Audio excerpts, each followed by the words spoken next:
오늘 이방 가운데 주시는 살아계신 하나님의 말씀은 사무엘상 16장 1절에서 13절까지의 말씀입니다.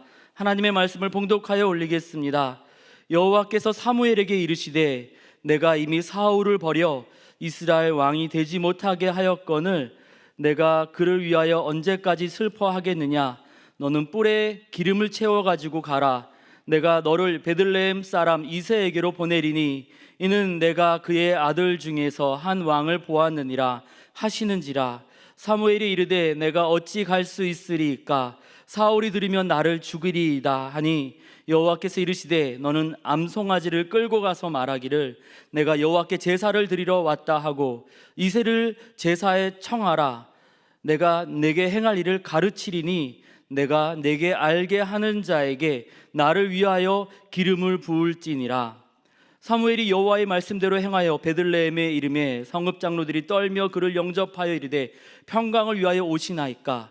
이르되 평강을 위함이니라. 내가 여호와께 제사하러 왔으니 스스로 성결하게 하고 와서 나와 함께 제사하자 하고 이새와 그의 아들들을 성결하게 하고 제사에 청하니라. 그들이 오매 사무엘이 엘리압을 보고 마음에 이르기를 여호와의 기름 부으실 자가 과연 주님 앞에 있도다 하였더니 여호와께서 사무엘에게 이르시되 그의 용모와 키를 보지 말라. 내가 이미 그를 버렸노라. 내가 보는 것은 사람과 같지 아니하니 사람은 외모를 보거니와 나 여호와는 중심을 보느니라 하시더라.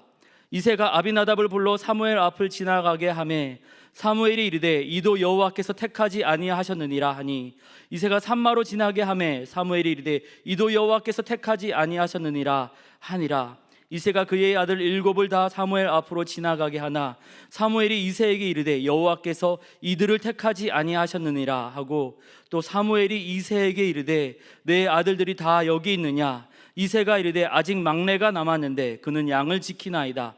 사무엘이 이새에게 이르되 사람을 보내어 그를 데려오라. 그가 여기 오기까지는 우리가 식사 자리에 앉지 아니하겠노라. 이에 사람을 보내어 그를 데려오매 그의 빛이 붉고 눈이 빼어나고 얼굴이 아름답더라. 여호와께서 이르시되 이가 그니 일어나 기름을 부으라 하시는지라. 사무엘이 기름 뿔병을 가져다가 그의 형제 중에서 그에게 부었더니 이날 이후로 다윗이 여호와의 영에게 크게 감동되니라. 사무엘이 떠나서 라마로 가니라. 아멘. 1940년 5월 독일이 프랑스를 침공했습니다. 바다 건너 영국이 이 프랑스를 돕기 위해서 30만 명이 넘는 군대를 보냈습니다. 영국의 아들들 30만 명이 전쟁터에 가 있는데 영국 사람들은요 독일과 전쟁을 하느냐 평화협정을 맺느냐 다투고 있었습니다. 그 혼란스러운 때에 1940년 5월 10일 윈스턴 처칠이 영국의 총리가 되었습니다. 총리가 되어서 이제 업무 파악을 하려고 하는데 갑자기 전장에서 소식이 들립니다. 우리가 보낸 영국의 아들들 30만 명이 덩케르크에 갇혀서 독일의 포위망으로 이제 곧 죽을 위기에 처했다는 겁니다. 개인의 정치적 생명이 아니라 나라 전체의 위기가 다가왔습니다.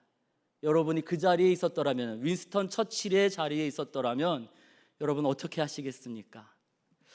좀 결은 다르지만 오늘 말씀에 등장하는 사무엘도 위기를 경험하고 있었습니다.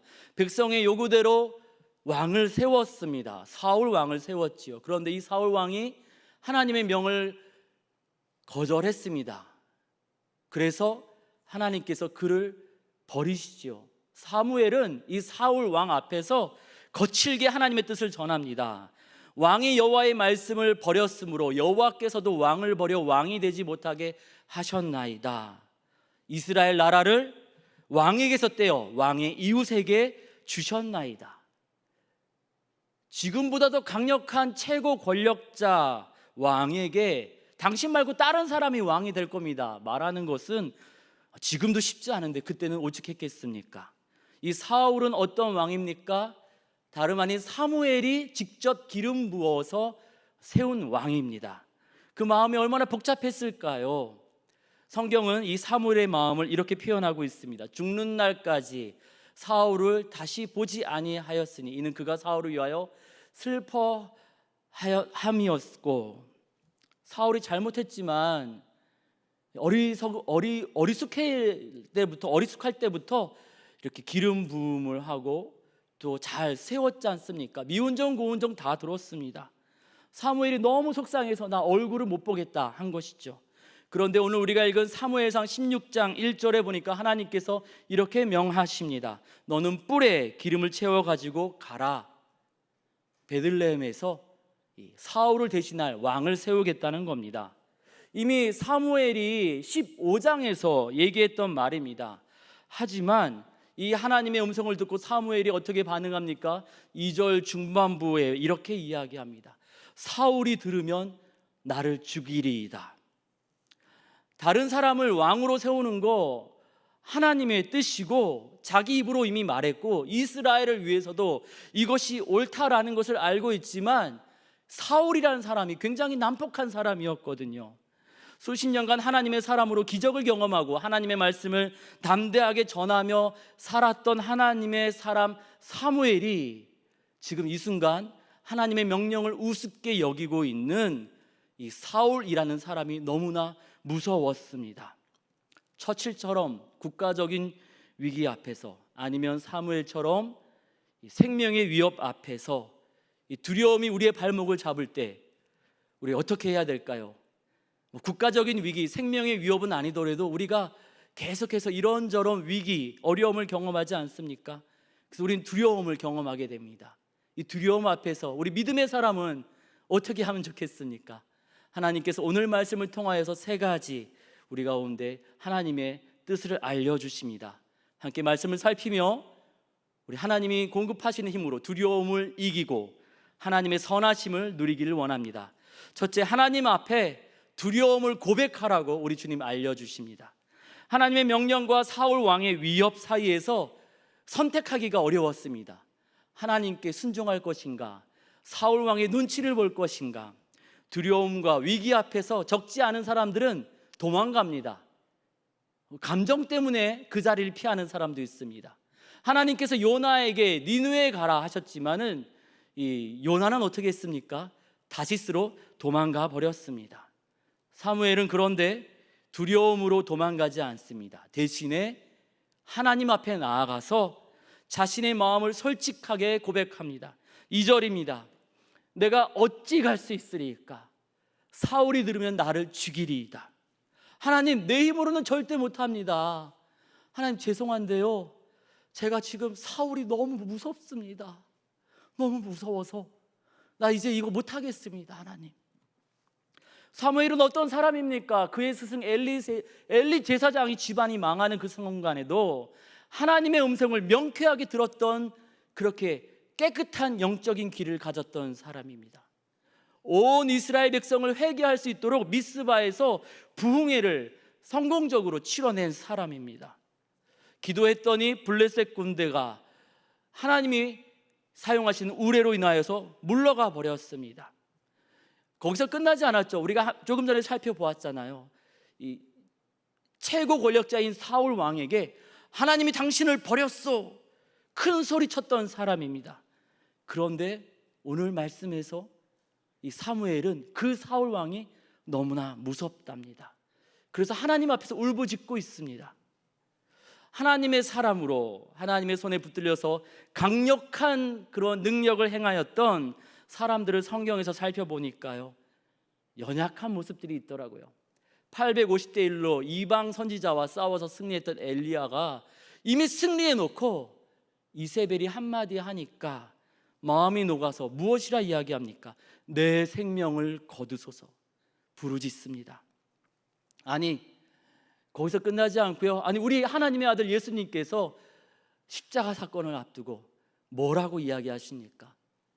고민하여 죽을 지경이라 하시고 하나님 앞에 지금 십자가 지기 위해서 이 땅에 오셨음에도 불구하고 이 잔을 내게서 지나가게 하소서, 땀이 피가 되도록 부르짖으셨습니다. 여러분, 우리가 어떤 사람이든 새신자든 모태신앙으로 80년 100년 하나님 손 잡고 살았던 사람이든 갑작스럽게 두려움에 사로잡힐 수 있습니다. 그때 우리 주님은요, 야, 너 나 믿는다며 잘 견뎌봐 이러지 않으시고요, 하나님 앞에 나와서 다 고백하라고 초대하여 주십니다. 사무엘처럼, 엘리야처럼, 우리 예수님처럼 그 두려운 마음, 답답한 마음, 상한 마음을 하나님 앞에 다 고백하라고 하십니다. 그렇게 고백하면 어떻게 됩니까? 3절 중반부에 보니까 주님 이런 말씀을 들려주십니다. 내가 내게 행할 일을 가르치리니. 여러분, 두려움이 와도 괜찮습니다. 파도가 불어와도 괜찮습니다. 풍랑이 일어도 괜찮습니다. 그 두려움의 시간에 우리 하나님 앞에 나아가면 하나님께서 우리를 홀로 내버려 두시지 아니하고 함께 해주십니다. 그리고 행할 길을 알려주십니다. 꼭 감당해야 된다라면은 나의 원대로 하지 마시고 아버지의 원대로 하옵소서 기도하셨던 예수님처럼 감당할 수 있는 용기와 능력을 더해 주십니다. 1940년 5월 영국군 30만 명이 덩케르크 해안에 갇혀서 죽음을 앞두고 있었을 때 영국 총리 처칠은 무엇을 했을까요?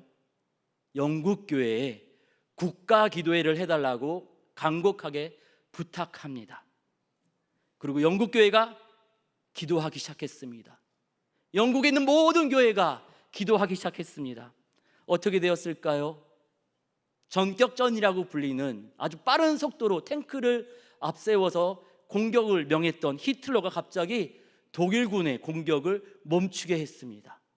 거기서 끝이 아니고요, 날씨가 변화되었습니다.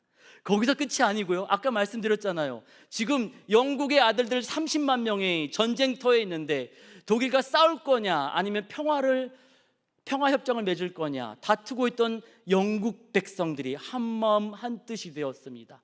성박동원령, 배동원령을 처칠이 이렇게 국민 앞에 선포했더니 배를 가지고 있던 사람들이 배를 다 꺼내 놓았습니다.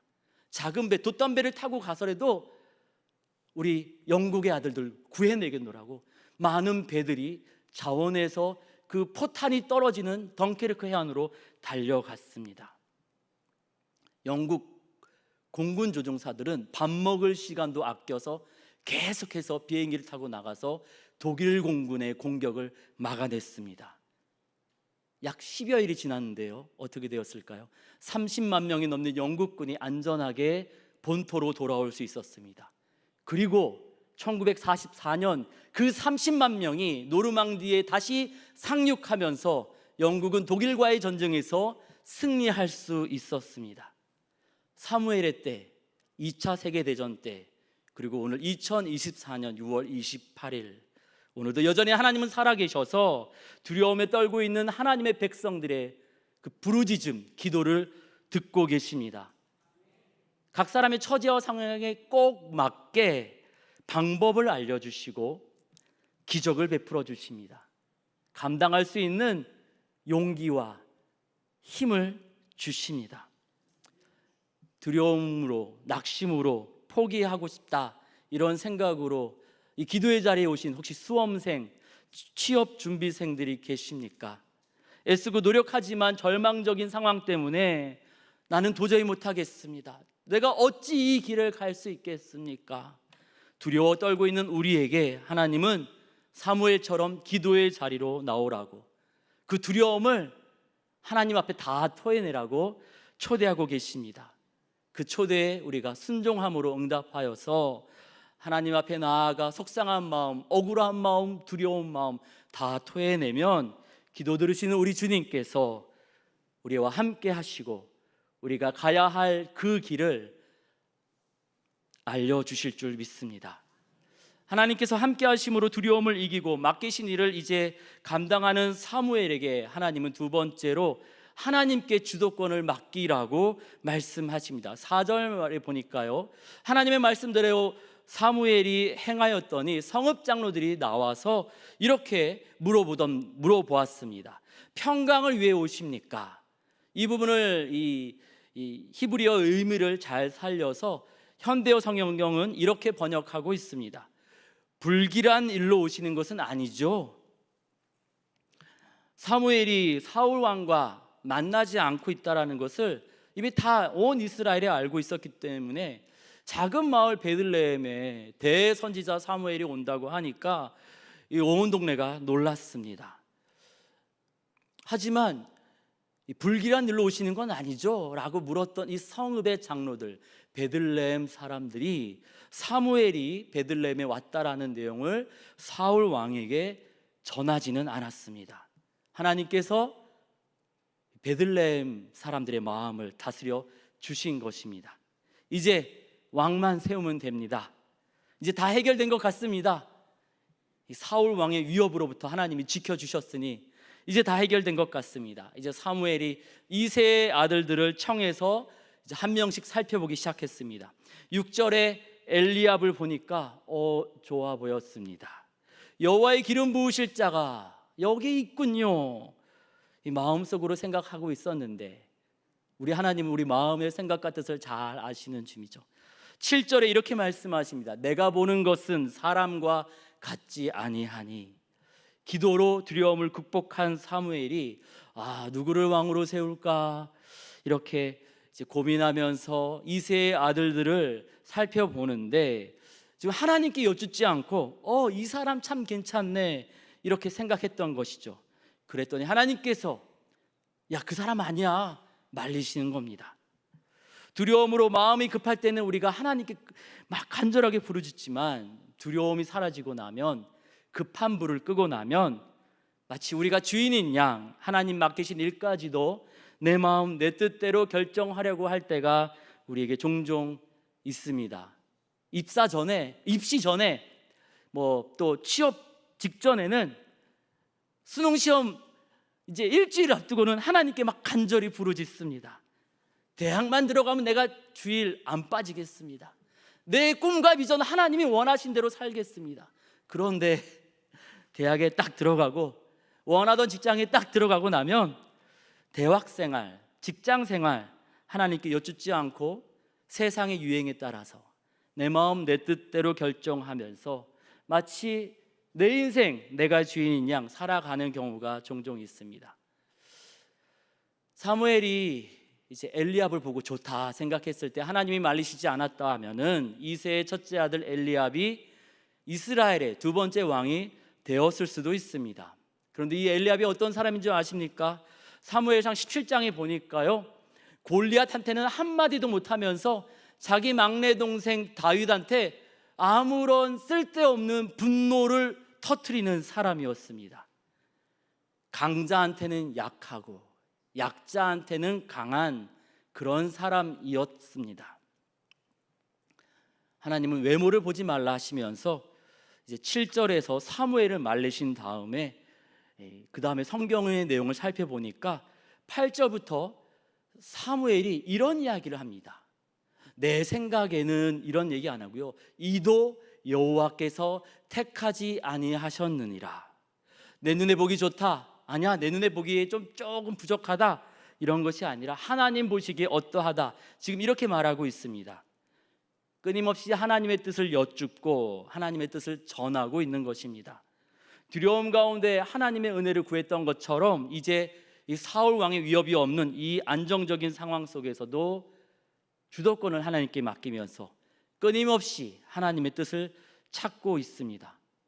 우리도 그렇습니다. 합격이냐 불합격이냐 두려움이 사라지고 이제 하나님께서 허락하신 대학생활, 직장생활, 가정생활, 교회생활을 할 때 눈에 보이는 대로 내 마음대로 내 뜻대로 결정하고 선택하는 것이 아니라 때마다 심하다, 우리 주변의 학생들은 이렇게 한다는데 이것이 정말 하나님 뜻이 맞습니까? 먼저 취업한 선배들은 이렇게 한다는데 하나님, 내가 예수 믿는 사람으로 이렇게 사는 것이 맞습니까? 어떻게 하면 좋을까요? 하나님께 주도권을 맡기고 하나님께 여쭙기를 원합니다. 1950년 12월 23일 국군과 미군이 흥남부두에서 철수하고 있었습니다. 군사 물자를 이제 운반하기 위해서 마지막까지 남아있던 메리더스 빅토리아호 라루 선장이 갑자기 이 실었던 물자를 다 내리라고 선원들에게 명령했습니다. 그리고 이 5칸으로 되어 있던 항공용 기름을 실었던 이 화물칸을 15개의 객실로 바꾸라고 명한 다음에 흥남부두에 제발 우리를 살려주세요. 안타까운 눈빛으로 바라보고 있던 피난민 14,000명을 태웁니다. 이 메리더스 빅토리아호의 승선 정원은 원래 60명이었거든요. 화물칸에 14,000명을 태웠습니다. 그리고 16시간 동안 12월에 겨울바다를 헤치고 영하 20도였답니다. 그때 거제도에 1950년 12월 25일에 도착했습니다. 기름을 가득 실었던 곳에 갑작스럽게 사람을 태웠습니다. 이 기름에 남아있는 그러한 그런 것으로 인하여서 사람이 죽지 않았을까 선원들이 걱정이 되어서 살피고 있는데, 사람이 죽어서 인원이 줄어든 게 아니라 도리어 5명이 늘었습니다. 그 16시간 동안 5명이 출산한 겁니다. 기름을 가득 실었던 곳에 아무런 장치도 안 하고 사람이 그냥 탔는데 어떻게 죽지 않고 살아있을까? 사람들은 하나님이 행하신 기적이라고 그 사건을 고백합니다. 그리고 이 메리더스 빅토리아호는 미국에서 정한 가장 용감한 배로 선정되었습니다.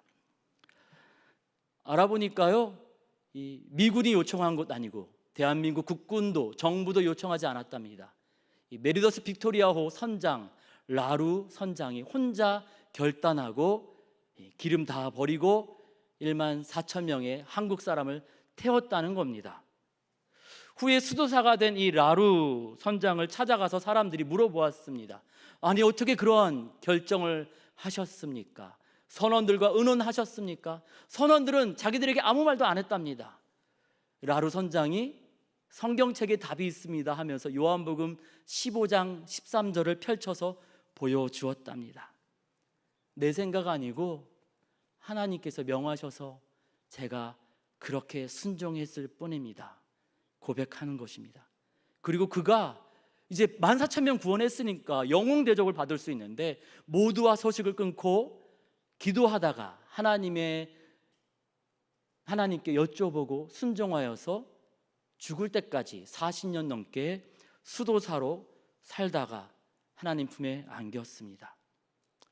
하나님께 여쭙고 우리 인생의 주도권 맡기는 것, 우리 선택의 주도권, 결정의 주도권 맡기는 것, 왕을 선택할 때만 하는 것이 아니라 우리 은혜로, 하나님의 은혜로 우리가 살아가고 있잖아요. 우리 인생 때마다 시마다 우리가 주도권을 하나님께 맡기고 하나님의 뜻을 여쭈어 보아야 될 줄 믿습니다.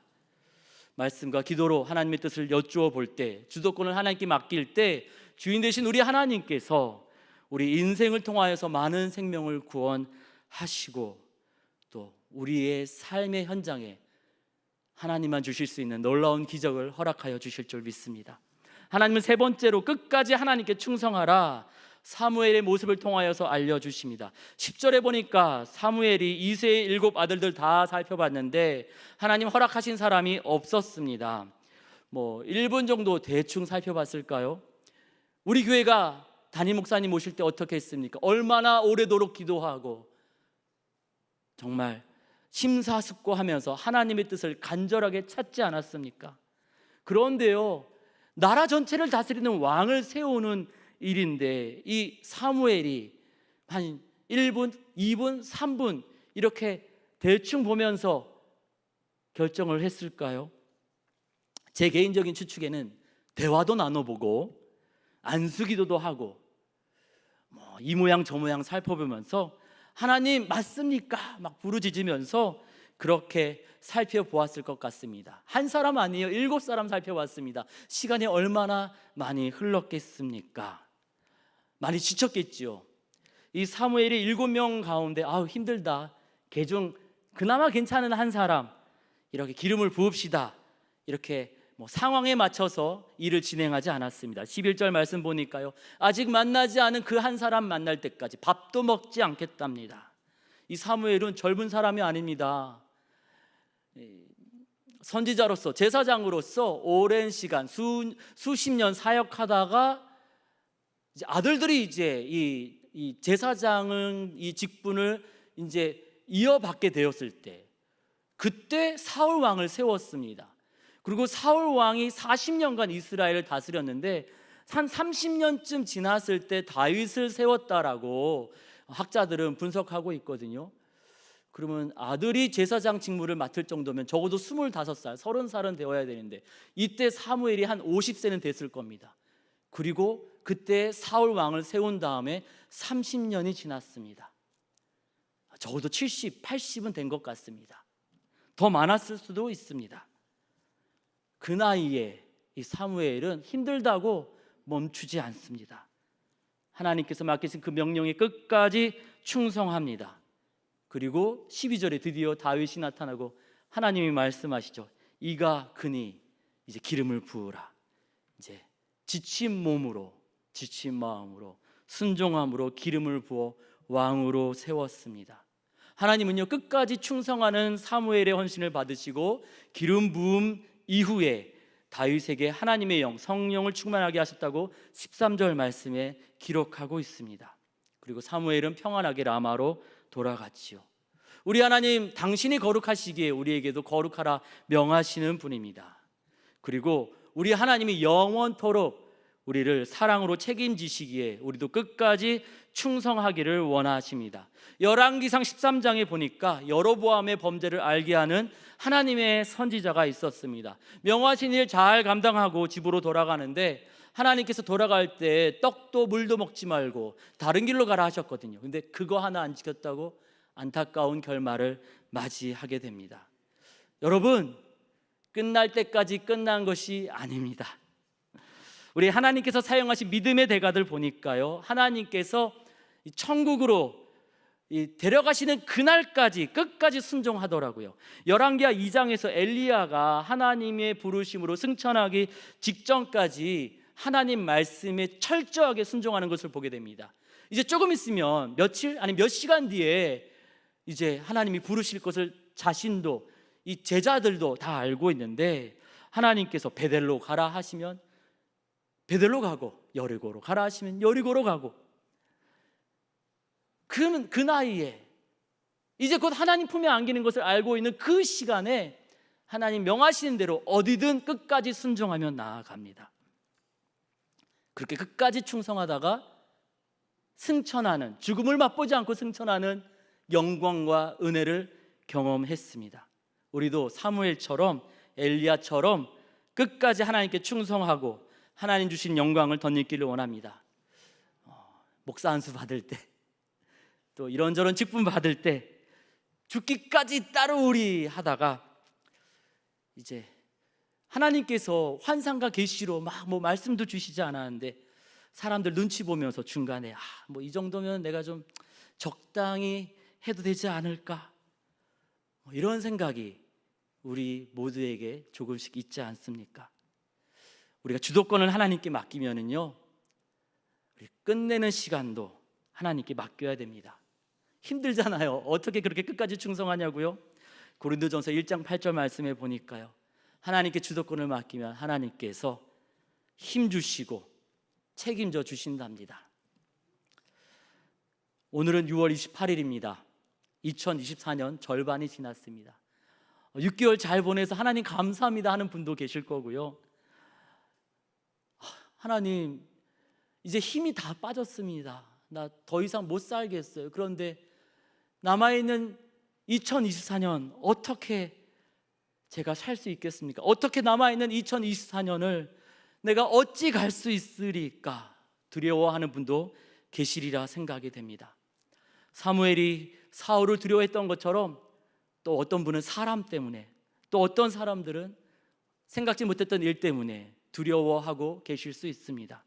그때 우리가 요나처럼 도망가지 말고 사무엘처럼, 예수님처럼 기도의 자리로 나가길 원합니다.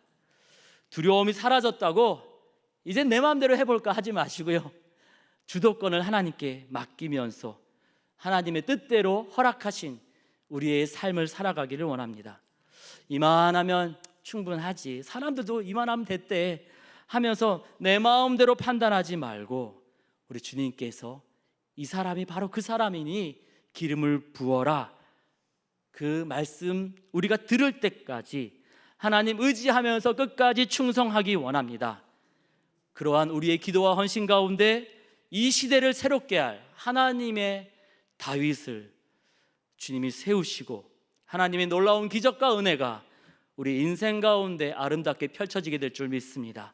기도하겠습니다. 하나님, 몸과 마음이 지쳐서 내가 어찌 갈 수 있으리까 부르짖는 이 시대의 수많은 사무엘들이 있습니다. 지난 시절 놀라운 하나님의 일을 경험하고 체험했지만, 감당했지만 두려움에 떨고 있는 주의 백성들이 있습니다.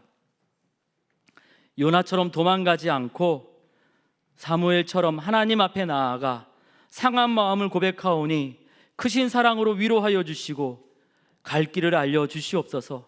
감당할 힘과 능력을 더하여 주옵소서. 두려움에 빠져 있을 때 내 힘으로 살 수 없었습니다. 두려움에서 벗어난 후에도 내 힘으로 사는 것 아님을 고백하오니 우리 인생의 주도권 주님 앞에 맡겨드립니다. 길을 인도하여 주옵소서. 하나님께 맡겼으니 힘들다고 사람들 눈치 보면서 멈추지 않겠습니다. 끝까지 순종하며 충성하겠사오니 연약한 우리에게 새 힘을 더하여 주시고 하나님의 선하고 아름다운 뜻을 이루어 주옵소서. 우리 갈 길을 인도하시는 우리 주님 예수님의 이름으로 기도드립니다. 아멘.